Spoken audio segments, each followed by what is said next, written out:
मैं हूं मनोज सोनी, आप देख रहे हैं न्यूज साधना न्यूज।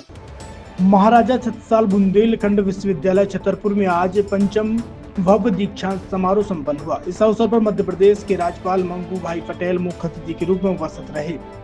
समारोह में कुल 19 शोधार्थियों को डॉक्टरेट की उपाधि से विभूषित किया गया। साथ ही विभिन्न शाखाओं के गोल्ड मेडल विजेता छात्रों को स्वर्ण पदक प्रदान किए गए। यह समारोह विद्यार्थियों, शोधकर्ताओं और विश्वविद्यालय परिवार के लिए गौरव का क्षण रहा। कार्यक्रम में मध्य प्रदेश निजी विश्वविद्यालय विनियामक आयोग के सदस्य खेम सिंह डहरिया, राज्य मंत्री दिलीप अहरवार, विधायक ललित यादव विशेष रूप से सम्मिलित हुई। विश्वविद्यालय के कुलगुरु प्रोफेसर राकेश कुशवाहा, कुल सचिव यशवंत सिंह पटेल, कलेक्टर पार्थ जायसवाल, पुलिस अधीक्षक अगम जैन, जिला पंचायत सीईओ सहित शहर के गणमान्य नागरिक, शिक्षकगण, कर्मचारी और बड़ी संख्या में छात्र छात्राएं उपस्थित रहीं। राज्यपाल श्री मंगू भाई पटेल ने दीक्षांत समारोह को संबोधित करते हुए विद्यार्थियों को बधाई दी और उन्हें समाज के प्रति अपनी जिम्मेदारी निभाने का आह्वान किया। कुलगुरु प्रोफेसर राकेश कुशवाहा ने विश्वविद्यालय की प्रगति पर प्रकाश डाला और सभी अतिथियों का आभार व्यक्त किया।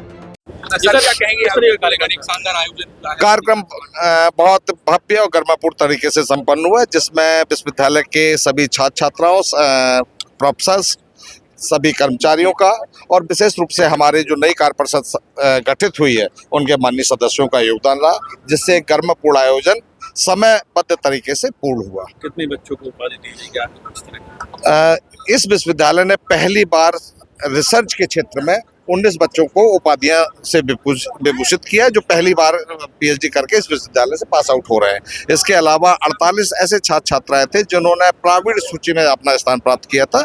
वो यूजी फाइनल ईयर और पीजी फाइनल ईयर के छात्र हो सकते हैं, और शेष बचे हुए छात्रों ने आवेदन किया था जो यूजी और पीजी में डिग्री प्राप्त की है। सर, देखने में सुरक्षा में चूक हुई है? ये चूक कहेंगे या व्यंग कहेंगे आपका, प्रकृति भी हमारे साथ थी, प्रकृति हमारे साथ थी।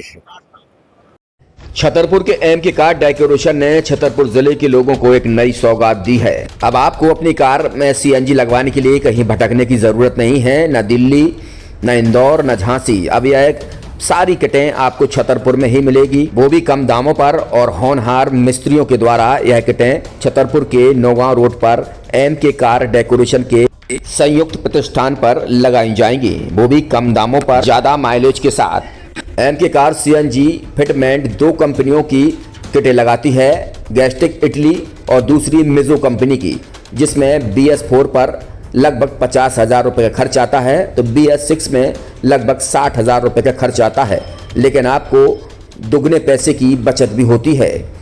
तो वहीं 4 घंटे में आपकी गाड़ी में सीएनजी किट कंप्लीट की जाती है। दिल्ली, इंदौर से ट्रेनिंग शुदा मैकेनिक अब आपको ये सारी सुविधाएं छतरपुर में ही उपलब्ध कराएंगे, क्योंकि अब आपको कहीं जाने की ज़रूरत नहीं है। हमारा पता है एम के कार डेकोरेशन, एम के car CNG fitment, Naugaon road, Chhatarpur. ये सीएनजी जो है ये आपको जो गाड़ियों में लगाई जाती है, तो ये आपका 2 गुना पैसा बचाती है। 2 गुना पैसा बचाने का उसका ये रहता है कि सीएनजी का जो रेट है ना, अभी वर्तमान में अपने छतरपुर में समथिंग 80 रुपये किलो चल रही है, और वो 1.5 गुना एवरेज देती है। जैसे आपकी गाड़ी, कोई भी गाड़ी 20 का एवरेज दे रही है, तो उसको अगर आप सीएनजी लगवाएंगे तो उसका एवरेज 30 का हो जाएगा। जो 110 रुपये की पेट्रोल में आपकी 20 किलोमीटर चल रही थी, फिर वो 80 रुपये में आपकी गाड़ी 30 किलोमीटर चलेगी। तो यहाँ पेट्रोल की रेट भी, डीजल के, अपने सीएनजी के रेट भी अपने कम हो जाते हैं और माइलेज भी गाड़ी का बढ़ जाता है। और क्या क्या नई चीजें आई हैं? इसमें ITO अप्रूव्ड किट लगाई जाती है, और भारत सरकार जो की है इस सीएनजी को प्रमोट कर रही है। और इसमें मुख्य योगदान जो अगर इसमें देखा जाए ना, कि आपका जो पॉल्यूशन होता है ना, लो पॉल्यूशन रहता है, और ये वेस्टेज जो कचरा होता है, इससे ये सीएनजी बनाई जाती है। सीएनजी का फुल फॉर्म होता है CNG, कंप्रेस्ड नेचुरल गैस, मतलब ये कंप्रेस करके नेचुरल गैस इसको बनाई जाती है, जिससे कि पॉल्यूशन बहुत कम रहता है डीजल पेट्रोल की अपेक्षा। लगभग कितना खर्चा आता है एक गाड़ी में अगर जैसे सीएनजी लगवाने? इसमें BS4 अगर लगाते हैं तो समथिंग अपना 50,000 के समथिंग का खर्च आता है, और अगर आप BS6 अगर आप लगवाते हैं तो 60,000 रुपये की समथिंग का खर्च आता है। और किन किन गाड़ियों में? क्या डीजल गाड़ी में भी नहीं, डीजल गाड़ियों में नहीं, ये खाली पेट्रोल गाड़ियों में ही लगती है। और इन गाड़ियों के कंपनियों के अलग अलग अप्रूवल होते हैं, आईटीओ के अप्रूवल होते हैं। जो कंपनियों से जैसे गाड़ी उठा के लोग लाते हैं, नहीं लगवाते हैं, तो उसमें जो कंपनी से सीएनजी लगी आती है और आपके में कितना अंतर रहता है? कोई अंतर नहीं होता है। कंपनी फिटेड जो सीएनजी होती है और जो हम लोगों की लगाई हुई सीएनजी होती है, उनमें कोई अंतर